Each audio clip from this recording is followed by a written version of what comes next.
भक्तों, नवरात्रों में ज्वारे का क्या करें? अखंड ज्योत की बात का क्या करें? अखंड ज्योति में जो तेल होता है बच जाता है, उसका क्या करें? नवरात्र कब समाप्त होंगे और 2025 में कन्या पूजन कब करें? और हरिब्रे जौ का क्या करें? नवरात्रि में आप सब बाद में गलती ना कर बैठे, अर्थात नवरात्रि के बाद में जो चावल होते हैं, जो ज्वारे होते हैं, जो ज्योत की बत्तियां होती हैं, जितनी भी हम नवरात्रि के समय में सामग्री चढ़ाते हैं, उन सब का क्या करें? यह सब आप गलत तरीके से नदी में विसर्जित कर देंगे और इसके फायदे नहीं जान पाएंगे। इस वीडियो को देखने के बाद आपको पूर्ण रूप से समझ में आ जाएगा कि सामग्री का क्या करना चाहिए। भक्तों, चैत्र नवरात्र में कन्या पूजन अष्टमी या नवमी तिथि को किया जाता है। इस साल अष्टमी तिथि 5 अप्रैल और नवमी तिथि 6 अप्रैल को पड़ रही है, जिस वजह से अष्टमी तिथि की कन्या पूजन 5 अप्रैल और नवमी तिथि की कन्या पूजन 6 अप्रैल को किया जाएगी। ऐसे में आप इन दोनों में से किसी भी दिन कन्या पूजन कर सकते हैं। देखिए भक्तों, आप में से अधिकतर जो लोग हैं नवरात्रि में बहुत सारे गलती कर बैठते हैं। 9 दिन तक आप माता रानी की खूब पूजा करते हैं और भक्तों, माता रानी की पूजा करने के बाद जो चावल होते हैं, जो श्रृंगार का सामान होता है, अगरबत्तियां की जो कही जाए जली हुई भस्म होती है, जो श्रृंगार का सामान होता है, जो दैवी सिक्का होता है, यह सब नदी में जाकर के विसर्जित कर देते हैं। भक्तों, यही सबसे बड़ी मूर्खता है। सारी जानकारी इस वीडियो में मैं आप लोगों को विस्तार से बताऊंगा। भक्तों, अधिकतर लोगों को चैत्र नवरात्रि में 9 दिनों तक खूब पूजा करते हैं। पूजा करने के बाद भी उन्हें फल नहीं मिलता। क्यों फल नहीं मिलता? यही सबसे बड़ी गलती करते हैं। माता रानी स्वयं उन्हें प्रसाद दे करके जाती है, उनको फल प्रदान करके जाती है, लेकिन व्यक्ति उस फल का सदुपयोग नहीं कर पाते। देखिए भक्तों, अगर कुआं आपके पास में है और अगर आप कुएं में से पानी नहीं निकलोगे तो आपकी प्यास कैसे बुझेगी? ठीक उसी प्रकार आपको जानकारी नहीं है तो प्रसाद तो आपके पास में है, लेकिन उसका प्रयोग करना नहीं कर रहे हैं। भक्तों, कहने का मतलब है, मैं जो तरीका बताऊंगा इस तरीके से आपके जीवन में चल रही परेशानी, गरीबी, रोग, दोष, तकलीफ, हर प्रकार की मनोकामना की पूर्ति होगी। वीडियो को ध्यान से देखना। आज मुझे अपने गुरुओं के द्वारा प्रेरणा मिली है, माता आदि शक्ति के द्वारा प्रेरणा मिली है, ध्यान से देखना। नवरात्रि के समय में आप कौन सी गलती करते हैं जिससे आप निधन रह जाते हैं? भक्तों, आगे बढ़ने से पहले अगर आप भी चाहते हैं कि माता लक्ष्मी का आशीर्वाद आपके ऊपर सदैव बना रहे तो इस वीडियो को एक लाइक करके आपके अपने चैनल वास्तु ज्ञान स्टूडियो को सब्सक्राइब कर लें और कमेंट बॉक्स में जय लक्ष्मी माता लिखकर अपनी हाजिरी अवश्य से लगाएं। भक्तों, जब भी हम माता रानी की पूजा करते हैं तो हम उन्हें श्रद्धा से चावल, फूल और सिक्के अर्पित करते हैं। अब मैं उन चावलों की बात कर रहा हूं जो पूजा के बाद बचते हैं, वह नहीं जो ढेर सारे होते हैं, बल्कि खास वो चावल जो हम क्षमा याचना करते हुए माता रानी को समर्पित करते हैं। अक्सर देखा गया है कि पूजा समाप्त होने के बाद लोग उन चावलों, फूलों और सिक्कों को उठाकर नदी में बहा देते हैं।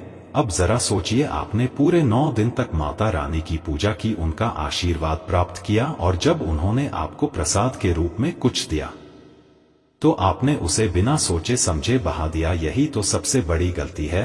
9 दिनों की भक्ति का फल आप खुद अपने हाथों से पानी में बहा देते हैं। ऐसा नहीं करना चाहिए। इन चावलों का, फूलों का, सिक्कों का अपना एक अलग महत्व होता है। यह सब चीजें माता रानी की कृपा से जागृत हो जाती है। यह कोई साधारण वस्तुएं नहीं रह जाती। इसीलिए जब भी आपको ऐसे चावल मिले तो उन्हें संभाल कर रखें। आप चाहे तो इन चावलों को अपने अन्न भंडार में रख सकते हैं। मतलब जो चावल आप रोज पकाकर खाते हैं, उनमें इन चावलों के 2-4 दाने मिला दीजिए। कुछ चावल अपने घर के धन स्थान पर भी रखिए।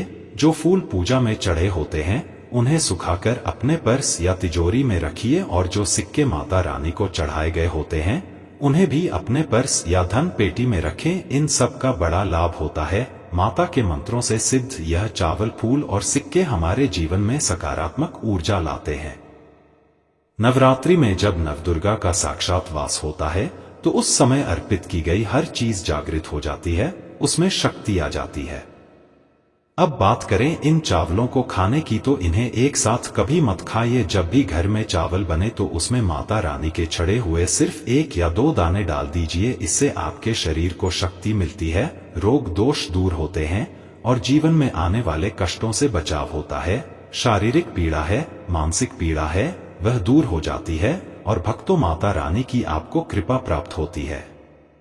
माता रानी की कृपा से शरीर में एक ऐसी ऊर्जा उत्पन्न होती है जिस ऊर्जा से आप अपने आप को स्वस्थ करते हैं और आप जहां भी चले जाइए, जिस भी कार्य को करिए, वह कार्य आपका सफल होता है। और भक्तों आपको एक बात और बता दूं कि कभी भी इन चावलों को थोड़ा सा खाते हैं आपका पेट भर जाता है, यानी कि इसमें तृप्ति जल्दी मिलती है और आपके घर में कभी कभी भी अन्न की कमी नहीं रहेगी। आप में से अधिकतर जो भक्त हैं माता रानी को श्रृंगार का सामान जरूर चढ़ाते हैं और श्रृंगार का सामान चढ़ाने के बाद इसे आप लोग नदी में बहा देते हैं या फिर अन्य को दे देते होंगे, तो ऐसा आपको नहीं करना है। जो श्रृंगार का सामान आप चढ़ाते हैं माता रानी के लिए, 9 दिन के बाद इस श्रृंगार के सामान को आपके घर की जो शादीशुदा महिलाएं हैं उन्हें देना चाहिए। इससे क्या बेनिफिट होता है? इससे अखंड सौभाग्य की प्राप्ति होती है। जब तक वह माता बहनें श्रृंगार करेंगे, जो भी माता रानी को चढ़ा हुआ आपने दिया श्रृंगार करेंगे, तब तक अगर साक्षात स्वयं काल भी उनके पास आ जाए उनके पति को ले जाने के लिए, मृत्यु के घाट उतारने के लिए, तो उनका बाल भी बांका नहीं कर पाएगा। इससे उसे स्त्री को अखंड सौभाग्यवती की प्राप्ति होती है। महिलाएं घर की साक्षात लक्ष्मी होती हैं। इसीलिए भक्तों विशेषकर ध्यान रखें कि जो बचा हुआ माता रानी को चढ़ाया गया श्रृंगार का सामान होता है माता बहनों को देना चाहिए। अब इधर मैं आप लोगों को बताना चाहूंगा, आप में से अधिकतर भक्त जो ज्योत का बचा हुआ तेल होता है इसे क्या करते हैं, नदी में विसर्जित कर देते हैं। सबसे बड़ी यही गलती है। जो ज्योत का बचा तेल होता है वह चैत्र नवरात्रि में जो ज्योत आप लोग जलाते हैं, तो क्या होता है 9 दिन तक ज्योत जलने के कारण ज्योत में जो तेल बचा हुआ होता है, भक्तों जब कोई भी चीज जागृत अवस्था में आ जाती है तो उसका असर भी उतना ही गहरा और प्रभावशाली होता है। आपने देखा होगा कि हर मूर्ति की पूजा नहीं होती। जब कुम्हार मिट्टी से मूर्ति बनाता है या पत्थर से मूर्ति तराशी जाती है तो वह केवल एक आकृति होती है। असल पूजा तो उसी मूर्ति की होती है जिसकी प्राण प्रतिष्ठा हो चुकी हो, यानी जिसमें देवी देवता का जागरण हो चुका हो। उसी तरह जो ज्योति हम माता रानी के आगे जलाते हैं उसका जो तेल बच जाता है वह भी जलते जलते जागृत अवस्था में आ जाता है। अब यह तेल कोई आम तेल नहीं रह जाता, इसमें माता की कृपा समा जाती है और इसका उपयोग बहुत लाभकारी हो सकता है। अगर आपके शरीर में दर्द रहता है, सिर में भारीपन है, पैरों में थकान रहती है, या आपको ऐसा लगता है कि किसी ने आप पर तंत्र मंत्र या काला जादू कर दिया है, तो उस स्थिति में इस तेल का उपयोग बहुत कारगर होता है। आपको बस इतना करना है कि वह बचा हुआ तेल अपने शरीर के कुछ हिस्सों पर लगाना है। सबसे पहले अपने सिर पर थोड़ा सा तेल लगाइए, फिर शरीर के उन हिस्सों पर लगाइए जहां दर्द महसूस होता है। शरीर के 7 हिस्सों पर यह तेल लगाना बहुत प्रभावशाली होता है, जैसे सिर, पैर, हाथ, कोहनी, हृदय, गला और पीठ। जब आप ऐसा करते हैं तो चाहे कितनी भी बड़ी नकारात्मक ऊर्जा क्यों ना हो, कितना भी भारी तांत्रिक असर क्यों ना हो, माता रानी की कृपा से वह सब दूर हो जाता है। आपको किसी ओझा, तांत्रिक या बाबा के पास जाने की कोई जरूरत नहीं पड़ेगी। यह उपाय आपके लिए बहुत कारगर रहेगा। हमारे गुरुजी की प्रेरणा से ही हमें यह जानकारी आप तक पहुंचानी थी ताकि इसका लाभ समाज को मिले। आप इस तेल को 1 साल तक भी संभाल कर रख सकते हैं और जरूरत पड़ने पर इस्तेमाल कर सकते हैं। अगर कभी सिर दर्द होता है, जो अक्सर ग्रह नक्षत्रों की वजह से होता है, तो इस तेल को सिर में लगाने से तुरंत आराम मिलता है। राहु, केतु या अन्य दुष्ट ग्रहों का प्रभाव हो तो वह भी धीरे धीरे शांत हो जाता है। इस प्रकार से आपको 7 हिस्सों का चुनाव करना होता है। तो कैसी भी आपके जीवन में परेशानी हो, शरीर में शारीरिक पीड़ा हो, सारी पीड़ा दूर हो जाती है। भक्तों चलिए मैं आप लोगों को बताना चाहूंगा, नवरात्रि में अगरबत्ती आप जलाते हैं या फिर आप गोबर के कंडे जलाते हैं या फिर आप माता रानी के लिए जो भी चीजों को जलाते हैं, तो भक्तों भस्म का क्या करना चाहिए। जलाने के बाद जो अंतिम चीज होती है वह चीज भस्म होती है। भस्म का क्या करना चाहिए, तो भक्तों हम आपको बता देते हैं कि इस भस्म को पूरे साल के लिए, 1 साल के लिए इस प्रकार की भस्म को बटोर करके रखना चाहिए जो अगरबत्ती की भस्म है या फिर कहा जाए गोबर के कंडे की भस्म रखी है, क्योंकि माता रानी को हम जो कच्ची धूप जलाते हैं उसकी भस्म भी काफी सारी हो जाती है। क्या इसे हमें नदी में बहा देना चाहिए? अगर ज्यादा है तो नदी में बहा दीजिए, बाकी कम से कम आपको 1 साल के लिए आपको यह भस्म अपने पास में जरूर रखनी चाहिए। जो भस्म होती है इसका क्या करना चाहिए? अगरबत्ती की जो भस्म होती है इसे पूरे 1 साल के लिए आपको बचाकर रखना होता है और इसे थोड़ी थोड़ी आपको खानी होती है। अगर आप चाहते हैं कि आपकी अध्यात्म उन्नति हो, आपकी प्रगति हो, तो यह थोड़ी थोड़ी मात्रा में खाना शुरू कर दीजिए। आपके जो सोचने समझने की क्षमता है इतना ज्यादा पावरफुल हो जाएगी कि आपके आसपास में रहने वाले लोग जितना सोचते हैं उससे 1000 गुना ज्यादा आपकी सोच बढ़ जाएगी। भक्तों, जिस भी कार्य को करने के लिए जाएंगे उस कार्य में आपको तरक्की मिलना शुरू हो जाएगी। और भक्तों, एक खास बात, छोटे बच्चों को नजर तो बहुत ही जल्दी लग जाती है, तो जो अगरबत्ती की भस्म होती है माता रानी के लिए 9 दिनों तक आपने भस्म जला करके रखी है, उस भस्म का थोड़ा सा तिलक आप जो हैं उनके मस्तक पर लगाइए, या फिर चाहते हैं तो जिस हिस्से में दर्द हो रहा है, जैसे कि पेट में अचानक से दर्द हो रहा है, जैसे कि पेट में अचानक से दर्द हो रहा है, उस हिस्से पर आप जो है इस भस्म को रगड़ दीजिए, अच्छी तरीके से भस्म लगा दीजिए। तो पेट में अगर प्रेत लगा हो, प्रेत भस्म हो जाएगा, बाहर निकल जाएगा। सिर दर्द हो रहा है, सिर में लगा दीजिए, यानी कहने का मतलब है कि यह आपके हर प्रकार के दुख, तकलीफ, बाधाओं को दूर करने का काम करता है। नित्य खाएंगे, अपने छोटे बच्चे को खिलाना शुरू कर दीजिए। पढ़ने लिखने में कमजोर है, ऐसे में जो बुद्धि स्थिर हो जाएगी। कई लोग पढ़ने लिखने को बांध देते हैं, कई लोग किसी की किस्मत को बांध देते हैं। तो भक्तों, इन सारी समस्याओं से छुटकारा पाना चाहते हैं तो इस भस्म का तिलक प्रतिदिन जरूर लगाइए। अगर दोस्तों आप इनका तिलक लगाते हैं तो फिर यह अति उत्तम है, सोने पर सुहागा होगा आपके लिए, और आपके बच्चे की जो पढ़ने लिखने की जो क्षमता है काफी बढ़ जाएगी। आप जहां भी जाएं आपको भी अध्यात्म उन्नति मिलेगी। इस भस्म का जब तक तिलक आपके सिर पर लगा रहेगा कोई भी आपका बाल बाका नहीं कर पाएगा। और भक्तों, यदि आपके ऊपर कोई व्यक्ति तंत्र विकार करता है या करने का प्रयास भी करेगा तब भी नहीं लगता है। हमारे चैनल प्राचीन ज्ञान का मकसद है जनहित एवं जन कल्याण करना। आइए जानते हैं कि ज्योत की बात का क्या करना चाहिए। आप में से अधिकतर भक्त या तो नदी में बहा देते हैं और अधिकतर लोग हैं या धन स्थान पर रखते हैं, इससे फायदा नहीं मिलता। दोस्तों, ज्योत की बात ही हमेशा जागृत अवस्था में रहती है। ध्यान से सुनना, जो की बात को हमेशा आप जो है अपनी बाजू पर पहनना, बाजूबंद की तरह आपको इसे पहनना चाहिए। अगर लड़की है तो लड़की से अपनी भुजा में आपको इसे पहनना चाहिए। क्यों पहनना चाहिए? क्योंकि यह कोई साधारण नहीं है, यह साक्षात मां दुर्गा का आशीर्वाद होता है। यह साक्षात मां दुर्गा की कृपा होती है, प्रसाद होता है। 9 दिन तक अखंड जलने के कारण यह चैतन्य हो जाता है, इसमें प्राण आ जाते हैं, इसमें शक्ति आ जाती है। इसलिए इसे पहनने के बाद कई प्रकार से फायदे मिलते हैं। अगर आप इस प्रकार के फायदे लेना चाहते हैं तो यह ज्योत की बात अवश्य धारण करें। इसको धारण करने के बाद जो 9 प्रकार के फायदे कहे हैं संत महात्मा ने, वही फायदे मैं आप लोगों को इस वीडियो में बताऊंगा। इसका पहला फायदा है कि अकाल मृत्यु एवं दुर्घटना से बचाता है। अगर कोई भी व्यक्ति इसे बाजू में पहनता है, धारण करता है, तो ऐसे व्यक्ति की कभी भी दुर्घटना नहीं होती, ऐसे व्यक्ति की कभी भी अकाल मृत्यु नहीं होती है। क्योंकि दोस्तों, ऐसे व्यक्ति के साथ में साक्षात मां दुर्गा की शक्तियां चलती हैं। यह जो आप धागा धारण कर रहे हैं ना, यह आप जो बाजू में बाती पहन रहे हैं, यह कोई साधारण बत्ती नहीं है, यह साक्षात नवदुर्गा का आशीर्वाद होता है। यह एक प्रकार का सुरक्षा कवच होता है। तो इसे पहनने के बाद कभी भी अकाल मृत्यु नहीं होती एवं दुर्घटना से यह हमेशा बचाव करने का काम करता है। भक्तों, इसका दूसरा फायदा नजर दोष एवं तंत्र बाधा से बचाता है।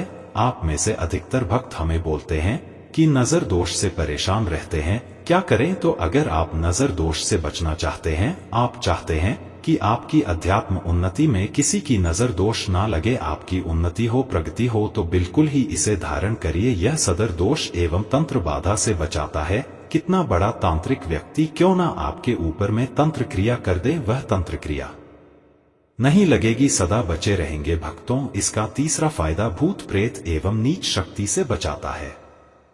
आप कहीं भी मरघट में जाकर के सो जाएं, इसको पहनने के बाद भूत प्रेत आपका बाल भी बांका नहीं कर पाएगा। तो भूत प्रेत एवं नकारात्मक शक्ति से इसको पहनने के बाद हमें बचाव होता है भक्तों। इसका चौथा फायदा लक्ष्मी की पूर्ण कृपा प्राप्त होती है।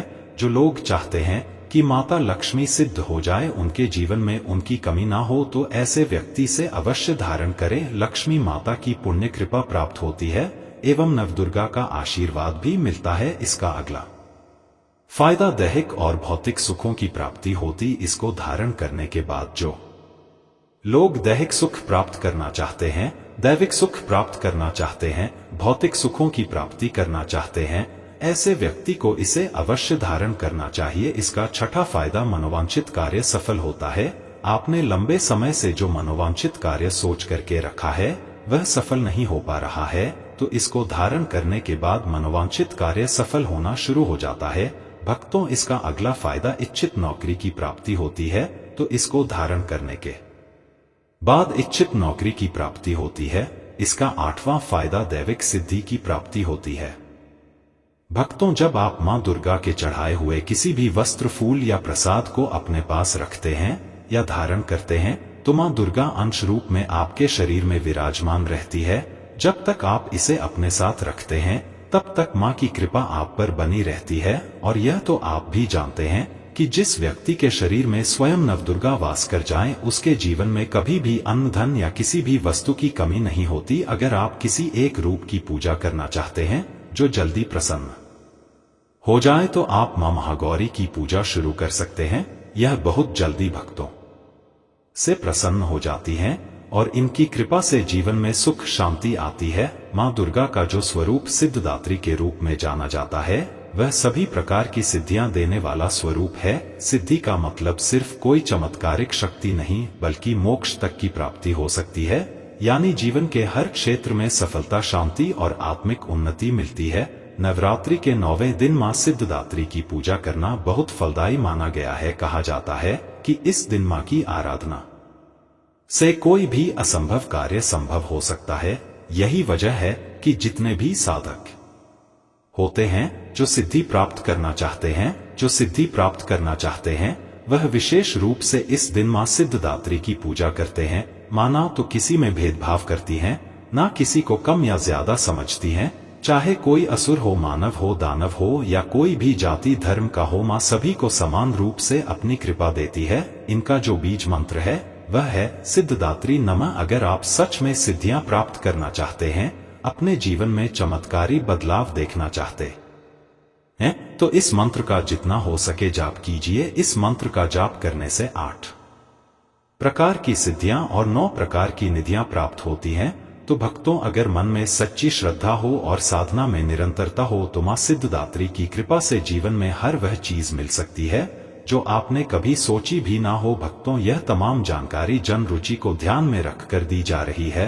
वास्तु शास्त्र के उपाय को अपनी आस्था और विश्वास पर आजमाएं। हमारा चैनल इस वीडियो के द्वारा किसी भी प्रकार का कोई दावा नहीं करता है। आज की यह जानकारी अगर आपको पसंद आई हो तो इस वीडियो को एक लाइक करके आपके अपने चैनल वास्तु ज्ञान स्टूडियो को सब्सक्राइब कर लें और बेल नोटिफिकेशन को ऑल पर सेट जरूर करें। जय माता दी।